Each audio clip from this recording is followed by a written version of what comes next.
नमस्कार दोस्तों, मैं Jyotsna Khullar blessings audio team Jaipur से न्यू एनर्जी के 21वें ऑडियो को लेकर उपस्थित हूँ। हम धर्म के बारे में समझ रहे थे। मदद करने वाले भगवान या देवता को हम कुछ ना कुछ समर्पित कर देते हैं और उसके बाद अपने स्वार्थ के लिए मूर्ख बनकर अंधविश्वास में आते हुए हम उनके आचार और व्यवहार को मानते आए हैं। धर्म का वास्तव में असली अर्थ क्या है, इसे समझते हैं। विष्णु के दशावतार में कृष्ण का भी एक अवतार हमें बताया गया है। इस तरह से वैष्णव संप्रदाय में कृष्ण को मिला लिया गया है। कहा जाता है कि कृष्ण बैकुंठ वासी हैं और कुछ लोग कहते हैं कि वो गोलोक से आए हैं और कुछ अलग कहानी सुनाते हैं। वो कृष्ण अर्जुन के साथ मिलकर बैकुंठ के बारे में बताते हैं। जब कृष्ण अपने बैकुंठ आने के कारण के बारे में सोचते हैं तो विष्णु मूर्ति उनसे कहते हैं कि विष्णु मूर्ति ने उन दोनों को वहाँ बुलाया है। और एक अन्य कहानी के अनुसार वह महाकारण लोक में मेहनत कर रहे हैं और जब चाहे मनुष्य के पास आने के लिए वे शकुनी को अपने साथ लेकर आते रहते हैं। ऐसा कृष्ण कहते हैं कि बहुत मामूली सी स्थिति में उन्होंने कैसे ध्यान के अंदर अपने आप को उतारा है।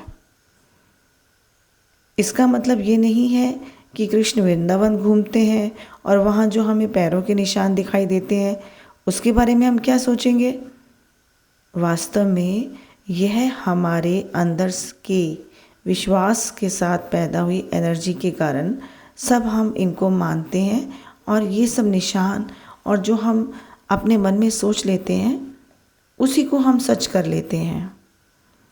कृष्णा दत्ता ब्रह्मचारी द्वारा हिंदी में चैनलिंग होने वाली श्रृंगी महर्षि श्री राम के बेनहुई के प्रवचन में उन्होंने एक कक्षा के बारे में बताया है। नारद ने शिव के पास जाकर कहा, भूलोक में तुमको जटा बनाकर उसके अंदर गंगा को और चांद को रखकर गले में सांप डालकर गज चमड़ी को बांधकर मानव तुम्हारी पूजा कर रहे हैं। शिव ने उस बात को आश्चर्य से सुनकर कहा, ऐसी बात मुझे नहीं पता है, लेकिन मैं यहाँ पर ऐसे नहीं रहता, फिर लोग ऐसा क्यों कर रहे हैं। शिव बहुत साधारण रूप से हमारी ही तरह रहते हैं। शिव के द्वारा बोले गए उस एक वाक्य ने हमें बहुत कुछ समझा दिया। शिव को यह भी नहीं पता है कि मानव किस रूप में उसकी पूजा करते हैं। इसका मतलब जो हम यहाँ पूजा कर रहे हैं वह उन तक नहीं पहुँच रही। हम भोले बनकर बहुत सारी पूजा और प्रार्थना कर रहे हैं, यह समझते हुए कि हमारी सारी पूजा और प्रार्थना शिव सुन रहे हैं। अब हम और संदेह में आते हैं कि उनके असली रूप में वो अगर ऐसे नहीं है तो हमें दिखाई क्यों देते हैं, यानी हम उन्हें इस रूप में क्यों इमेजिन कर लेते हैं। इसका मतलब हम जिस रूप में मानते हैं, जिस रूप में हम अपने अंदर उनको बसा लेते हैं, वह उसी रूप को स्वीकार कर लेते हैं और उसी रूप में ही दिखाई देते हैं। लेकिन इस बात को भी निश्चित रूप से नहीं कहा जा सकता कि दर्शन देने वाले वही हैं या कोई और। काली देवी ने खुद कहा है कि हम बहुत कम दर्शन देते हैं। जो आपको साधारण से दिखाई देते हैं वह आपकी कल्पना और आपके द्वारा मानने वाली एनर्जी होती है।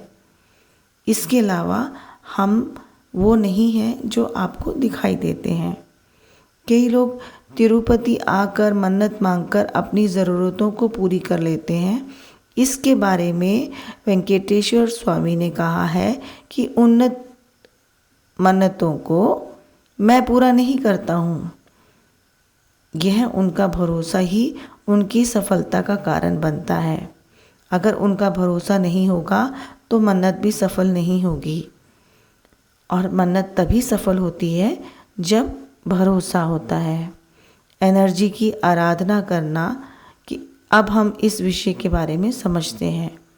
दीवार पर एक कुमकुम का टीका लगाकर यह मेरी देवी या मेरा देव है, मैं इसकी आराधना करूँगा, इस तरह से स्थिर भावना के साथ अगर हम विश्वास करेंगे तो उस विश्वास के द्वारा एनर्जी वहाँ पर आती है। उस भगवान को जो हम चाहते हैं वह नाम और रूप भी देते हैं। अगर मुझे उन्हें बचाना है तो हम उनके हाथ में एक हथियार भी दे देते हैं। वास्तव में यह हमारी एनर्जी ही है जो उस चित्र में इकट्ठी होती हुई, बढ़ती हुई उन्हें देवी का रूप या देवता का रूप दे देती है। हम एक से ज़्यादा हथियार भी उनको दे देते हैं। हम चाहते हैं कि वो सब तरफ से हमारी रक्षा करें तो हम एक से ज़्यादा हाथ उनकी बना देते हैं और उनको आराधना करते हैं।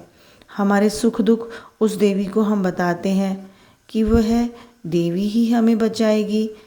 ऐसा जब हम अंदर मान लेते हैं तो हमारे रूप की पवित्रता या हमारी प्रार्थना वह इकट्ठी होती हुई एक एनर्जी का रूप बन जाता है।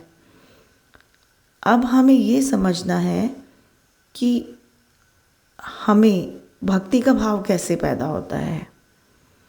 जब हम उनके रूप की पवित्रता या शक्ति को समझते हैं, उनको अपने मन से मानते हैं और इस मानने की इतनी आदत पड़ जाती है कि उसका रूप देखने से ही हमारे अंदर भक्ति का भाव पैदा हो जाता है। अगर सहज तरीके से उस रूप में शक्ति है तो देवालय में मूर्ति की प्राण प्रतिष्ठा क्यों की जाती है? महान लोग वहाँ पर मंत्र से कुछ एनर्जी का निर्माण करते हैं। इसके बाद वहाँ पर लोगों की पूजा और आराधना से धीरे धीरे एनर्जी इकट्ठी होती है। जितने ज़्यादा लोग विश्वास से पूजा करते हैं उतनी ज़्यादा एनर्जी इकट्ठी होकर देवता को शक्तिशाली बनाती रहती है। जब मानव ने धर्म की तरफ अपने आप को मोड़ा तब एनर्जी का उपयोग करना सीखा। शुरुआत में जिन लोगों में स्वार्थ था वह अपनी शक्तियों को अपने स्वार्थ की तरह इस्तेमाल करते थे। वही स्वार्थ ने कुछ लोगों को नीचता की तरफ भी मोड़ा है, यानी कि छोटेपन की तरफ मोड़ा है। उनकी शक्तियों की वजह से उनके अंदर यह विश्वास पैदा हो गया कि जो वह चाहते हैं वह हासिल कर सकते हैं। जब वह शक्ति और एनर्जी इस संसार को छोड़कर नहीं गई तब हमें पता चला कि उस शक्ति और एनर्जी से हम अपने काम को कर सकते हैं। तब से हम अपने लाभ के लिए उस एनर्जी का इस्तेमाल करने लगे। इस दशा में मानव जानवरों की आवृत्ति के नज़दीक होता है। सिर्फ अपने काम से मतलब रखता है, लेकिन उस काम को कैसा पूरा किया इसके बारे में विचार नहीं करता। पूजा करना या उस मार्ग में रहने वालों का आश्रय लेना पड़ता है। उस दशा में बाहर से आने के लिए या उस दशा में हमें रहते हुए उससे निकलने में बहुत समय लगता है। हर कोई शुद्र उपासना की तरफ नहीं जाने पर भी भारत में उनके आराधना और विचार की तरीकों को हम देखते हैं। इसे हम तामसिक दशा भी कहते हैं। इससे बाहर निकलने तक राजसिक दशा में विग्रह आराधना होती है, फिर यज्ञ शुरू होते हैं और जहाँ पर स्वार्थ होता है लेकिन शूद्र करने जितना क्रूर नहीं होता, थोड़ी नम्रता भी होती है और यहीं से भक्ति शुरू होती है। अपनी भक्ति से या तपस्या से थोड़े दिन बाद मन भर जाता है। सात्विक होकर धीरे धीरे विग्रह आराधना से दूर होकर ध्यान करना, उनकी गहराइयों तक पहुंचना और निर्गुण आराधना तक पहुंचना होता है।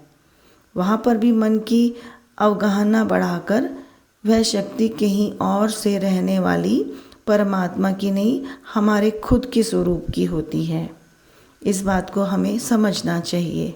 इसके बाद प्रज्ञात्मा तक पहुंचने के लिए ज़्यादा समय नहीं लगता। इन सब बातों का अर्थ यह है कि हमें सब सीढ़ियों को चढ़ते हुए पूजा, आराधना, यज्ञ, विग्रह, आगे बढ़ते बढ़ते ध्यान और ध्यान से पहुँचते पहुँचते अपने आप को समझते हुए प्रज्ञात्मा तक पहुँच सकते हैं।